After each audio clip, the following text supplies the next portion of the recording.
What's going on, everybody? It's Jack. Welcome to today's YouTube video. And today, as I finish up one of the longest building phases or bulking phases I personally have gone through, a little over 16 months, I want to go over my 5 biggest tips for building more muscle. Tip number 1 is going to be track your calories. And although this might seem pretty basic, and most of you guys probably already do this, I notice a lot of people only track their calories when they're trying to lose weight or lose body fat, but it's also the case when you're trying to build muscle. Especially for hard gainer like myself, like a lot of you guys out there, I tend to undereat and underestimate my calories personally when I'm trying to build muscle.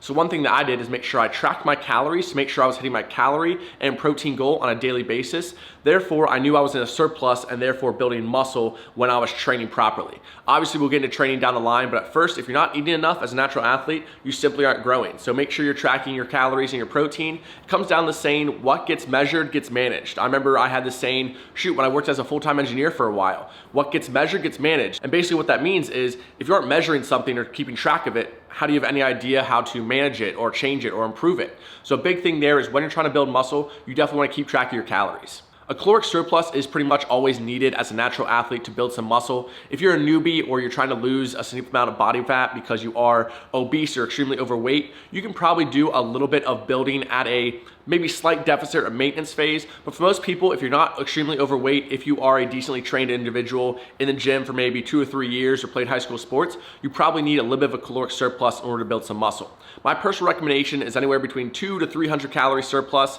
That should put you at about 2 pounds gained per month.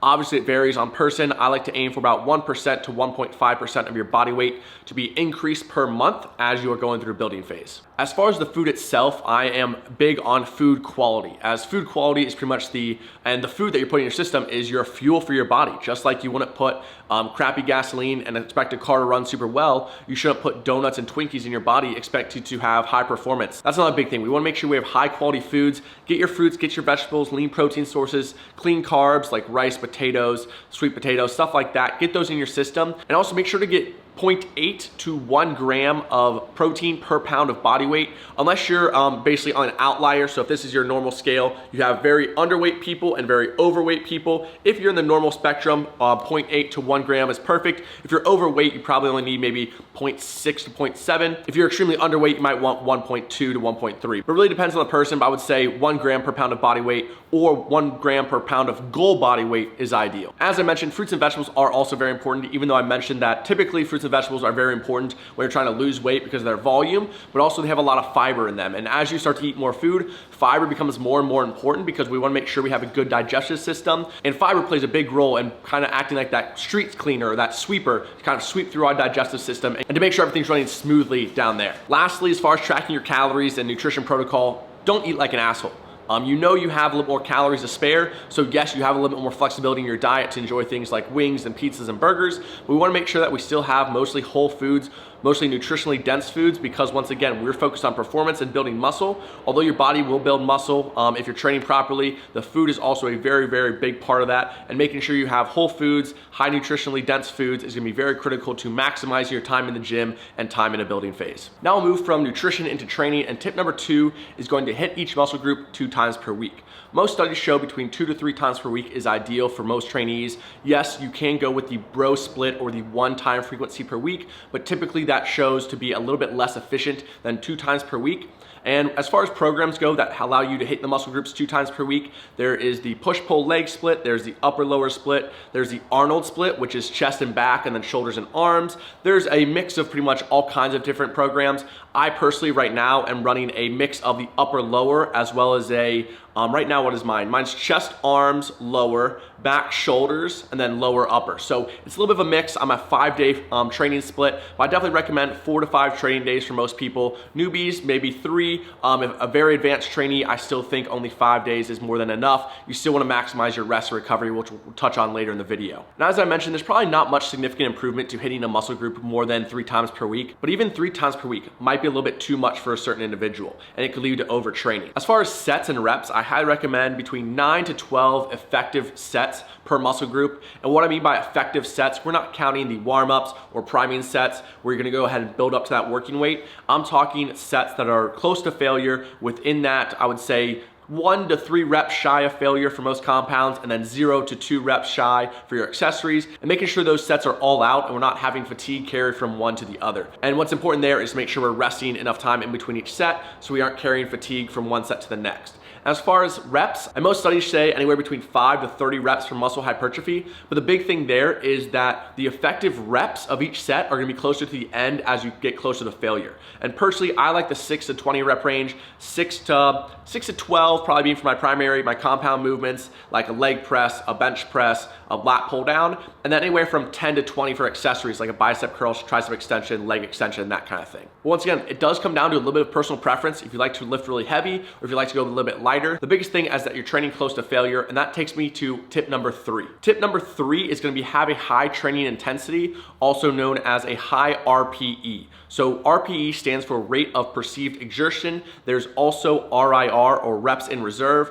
RPE is typically from a 1 to 10 scale, 10 being with a gun to your head, you couldn't do one more rep. And then RIR, meaning reps in reserve, that's more of a, I would say you count down from 0 reps in reserve is an RPE 10, and then so on and so forth. So 1 reps in reserve is an RPE 9, 2 reps in reserve is an RPE 8. That's a pretty good way to go about it. But the biggest thing is this comes from experience. It does take time and experience to realize what training to failure actually is. It probably takes having a spotter, maybe a couple weeks, if not months in the gym to realize what true failure looks like. And then you'll have to go ahead and kind of modify your program to the intensity that you need to reach that, as I recommended, 1 to 3 reps in reserve for your compound, your heavier movements that are very taxing on your central nervous system, and then 0 to 2 reps in reserve for things like a bicep curl, tricep extension, leg extensions, more of our accessory movements. And your training intensity is pretty much one of the single greatest indicators for muscle hypertrophy or muscle growth.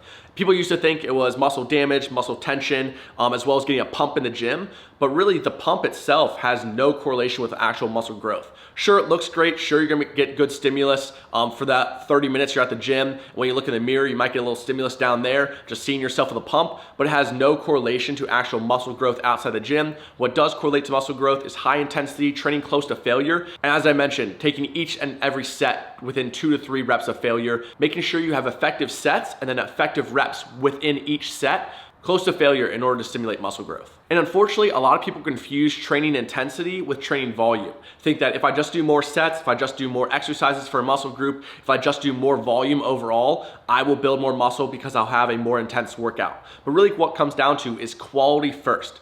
Quality sets, quality reps, and then you can go ahead and work on your volume. So if you feel like you're in the gym for over an hour and a half each day, hitting 4 exercises for your chest, 4 exercises for your biceps, 4 exercises for your triceps, and you're not growing, my guess is your volume is too high, you have a lot of junk volume in there, and your actual intensity and training quality is slacking. So go ahead and focus on the quality first and build up the volume using quality quantity, not just quantity. We want quality quantity.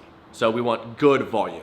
All right, so we have covered nutrition, we've covered training, and a big thing that I think a lot of people when they want to build muscle or in a building phase undervalue is sleep and recovery. Specifically sleep. I think sleep is probably the magic pill in the fitness industry. Everyone's kind of looking for, oh, what's the magic pill? What can I take to help me get stronger, get leaner, look better, and feel stronger? Sleep. Sleep is the magic pill. If you're not getting at least 7+, sometimes even 8+ hours of sleep per night, that is the #1 thing I would have you change. As far as my clients, if they come to me and they're sleeping less than 7 hours per night on average, the very first thing I recommend is increase that sleep. I don't care what your training looks like. If you can't get your sleep in check first, it doesn't matter because we won't be able to maximize a recovery outside the gym where we actually build muscle. Because in the gym, we're breaking down our muscle, and then outside the gym, through nutrition, through recovery, through sleep, that's where we actually build muscle back, and that's how we grow. Also, as far as recovery, it's not just sleep. It's also everything we do outside the gym as far as our mobility, our stretching, our hydration,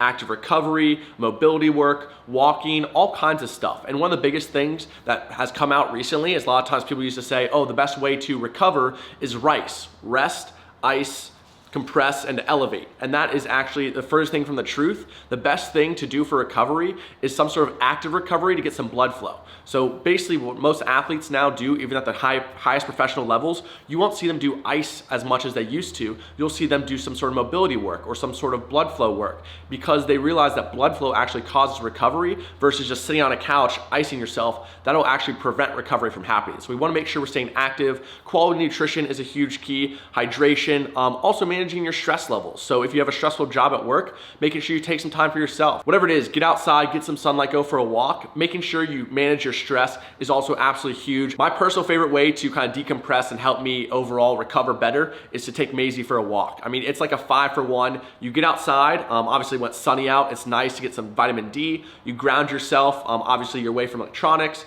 You're not watching TV or having your eyeballs stuck on a screen for super long. I get to spend time with Maisie, which is always relaxing. And then I get active recovery. So it's really a 5-for-1. So highly recommend getting outside, going for walks, listening to your favorite podcast, music, or even just meditating as you walk. And tip number 5 is going to be flippin' patient. I'm not gonna cuss because we're family friendly, but be flippin' patient. This is not gonna happen overnight, and this is also not gonna happen in one single 4 to 5 month bulking phase. People think, I even have clients come to me saying, hey Jack, I'd love to build some muscle. I wanna bulk from, let's say, October to January, October to February, because that's the quote unquote the fluffy season where you can go ahead and eat a little bit more food because it's cold outside, you're not gonna take your shirt off, and you think you're gonna build an absurd amount of muscle. And let's just say, obviously we're talking natural athletes here. We don't talk about the quote unquote juicers that can probably build that amount of muscle, but someone natural, even at the highest levels in bodybuilding, their goal is to maybe add 10 pounds per off season, which is about 2 years of an off season. When you think about that, if you break it down, that's about half a pound of muscle mass per month. And that's the highest end athletes that have everything else in check. They don't have stressful jobs. Their job is probably bodybuilding or coaching. They don't have too many restrictions. They aren't going out too much. They take this seriously, and they're only gaining about 0.5 pounds, maybe a little bit under that, of muscle mass per month.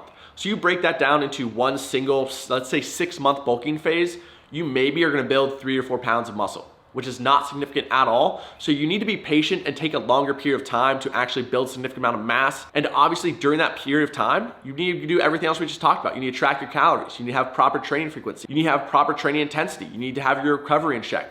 There are a lot of things that make me personally feel like building muscle is way harder than losing fat. And this is more of an anecdotal example, so there aren't studies on this. I'm not quoting anything, but I personally think, I feel like anywhere from probably 95 to 99% of transformations you see on Instagram, YouTube, TikTok, whatever it is, most of those transformations are all fat loss, and they're done between, I would say, 90 to 100 days, or maybe even a little under a year. And the biggest thing there is fat loss in and of itself is a lot easier for most people and also a lot more significant in terms of the visual eye. Obviously, you can lose fat a lot faster than you could build muscle. So those transformations are way more visually impressive than someone adding 5 or 6 pounds of muscle versus losing 30 pounds of fat. So that's another big thing where the kind of whole industry in and of itself promotes weight loss, but not so much muscle gain. And lastly, I'll end with being patient, but also learning to enjoy the process and enjoy the journey, because the more you enjoy the process, the farther you'll go. There's a saying where the man who likes to walk will go much further than the man who likes the destination. So if you have 2 people, let's just say they're walking, I don't know, across the country or whatever, the person who likes to walk will go much, much further than someone who's just walking to get to the destination. So enjoy the process. Find a system you like, find a frequency of training you enjoy that fits into your lifestyle, find foods you enjoy, find protein sources you enjoy, and make sure you make the process of building muscle as enjoyable as possible, because then you'll do it for a longer period of time and you'll see even more gains than you would if you didn't enjoy the process and you just wanted to build muscle. So I'll end things here. Without further ado, if you have any questions, leave them down in the comments below. Those are my top 5 tips as I personally wrap up my a little over 16-month building phase. As I mentioned, it took me a while to get to this point to realize I need to spend a significant time in a building phase to build a lot of muscle, but now it's time to cut, prep, and reveal all the hard work, because at the end of the day, every building phase is probably followed up by a cutting phase to reveal all the hard work, because as natural athletes, you will accumulate a little bit of body fat during your building or during your bulking phase. So a little cut at the end is always needed to show all the hard work you put in, but trust me, it's worth it. Without further ado, on the video, make sure to like, comment, subscribe if you haven't already. I'll see you guys next time. Peace.